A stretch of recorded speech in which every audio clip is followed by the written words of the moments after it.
इष्टमित्र कसैले बुझेन। होइन, दुनियाँले मलाई पागलै भने के म पागल हो? म पागलै त हो नि। हो,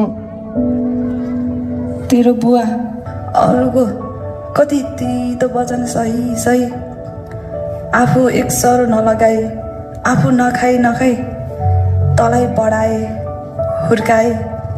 अहिले म यो अवस्थामा छु, उपचार गर्ने पैसा छैन, भएको पैसा पनि सबै सकाइस। कमसे कम सुखमा राख्न नसके पनि दुःख त नदेन बाबु। के गरौँ त आमा, के गरौँ त? तपाईँले पढाएकै हो, गर्न खोजेकै हो। न त समाजमा हाम्रो महत्त्व छ, न कसैले हामीलाई हेर्छ, न ठाउँमा हाम्रो मान्छे छ। के गर्नु, यस्तै छ। कोसिस नगरेको होइन, सबैको लागि बोझ भयो। अब म मर्छु, अब म हिँडेँ मर्नलाई। म